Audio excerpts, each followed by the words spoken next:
अखन अहाँ सब सुनि रहल छी मैथिली एक्सप्रेस की शानदार प्रस्तुति। हमारा छठी मैया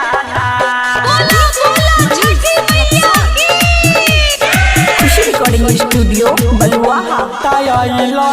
बाजू के पार करो नैया हमारा छठी मैया ना बाजू के पार करो नैया हमारा छठी मैया ना हमारा छठी मैया ना ये भौजी हमर छठी मैया ना बाजू के पार करो नैया हमारा छठी मैया ना बाजू के पार करो नैया हमारा छठी मैया ना मैया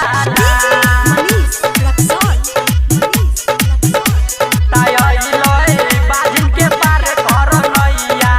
हमारा छठी मैया ना खुशी रिकॉर्डिंग स्टूडियो बलुआहा। तमैया के सब कुछ देना इनसे चल दुनिया जहान ये भौजी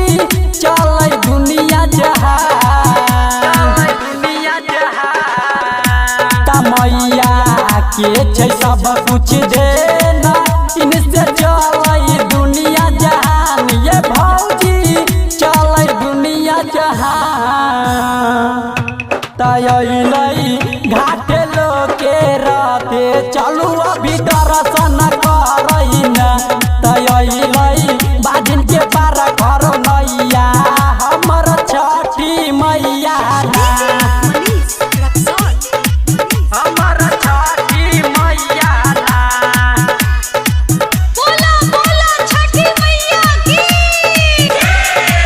खुशी रिकॉर्डिंग स्टूडियो बलुआहा। ताई न कर महिमा छै महान बैठे बाजी न के सनतान ये भौजी बाजी न के सनतान ताई न कर महिमा छै महान बैठे बाजी न के सनतान ये भौजी बाजी न के सनतान ता घरे घरे दै छै धन चालू अभी दर्शन करैना बाजू के पार करो नैया हमर छठी मैया ना मैया हमर छठी मैया ना